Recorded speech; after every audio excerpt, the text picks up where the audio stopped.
Hi, my name is Reese and I'm going to show you how to use a Sphero Bolt bot.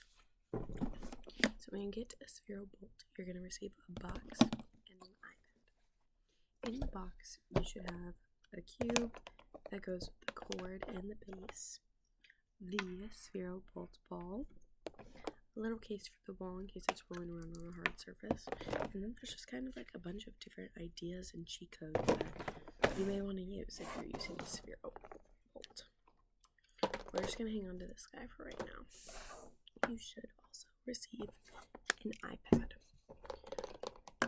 And on the iPad, or any compatible device, it could be an iPhone or anything that can have the Sphero EDU app. That's the most important part that we're looking for. The Sphero won't work unless you have this blue EDU. It's called Sphero EDU to connect your Sphero bot. To do so, once you open the app, it's going to look like this. You're going to click that top right corner and it says connect. Something cool about the Sphero bolts is each one of them has their own code. So you just got to find the code on this, and mine's 854E. So then I'm going to look exactly for that on here. And it's right at the top.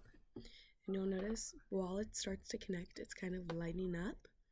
And it's creating a little code at that top on that panel.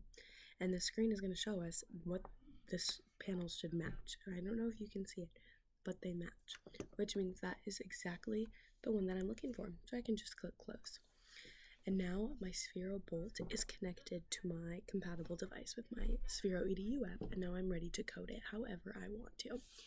Now, the cool thing about Sphero Bolt is there are so many different ways that you can code it, depending on your age group or complexity level that you're interested in. We're going to start with, there's 3 different options up here: draw, block, and text.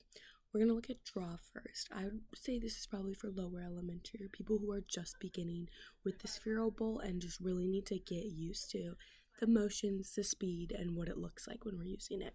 So if we click create, it brings us to this blank slate.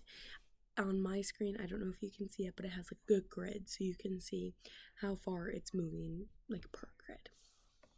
So like this, you can draw things, you can write words, whatever you want, but and it'll move around however you want to once you click that green button right at the top. Same thing if you were to do the blocks, which is the middle one. This one's really cool because there are so many different options down here for what you can do. There are sounds, controls, operations, sensors, lights, movements.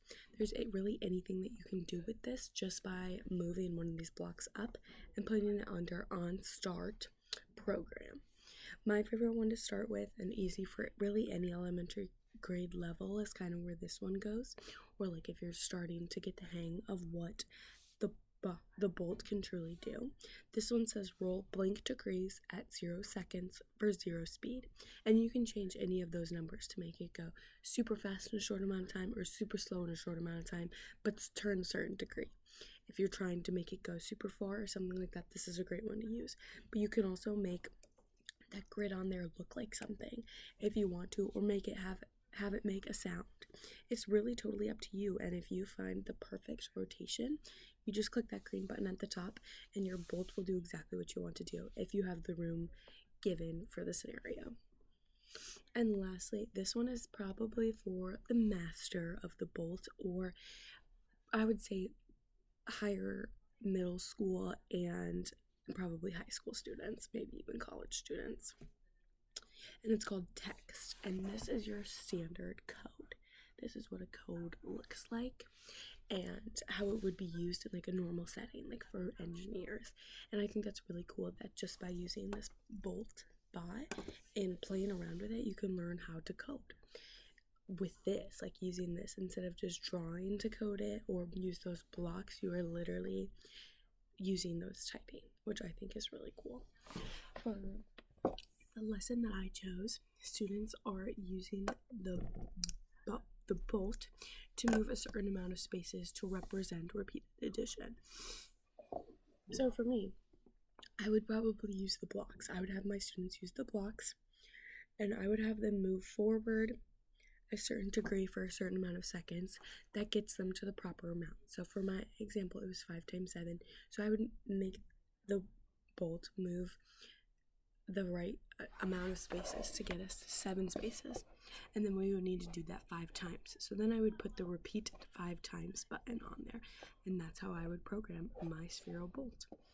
When you are done using your Sphero, to make sure that it is turned off, all you do is click the code that you see in your top right corner and you click disconnect. Those lights start to turn off and it doesn't move around anymore.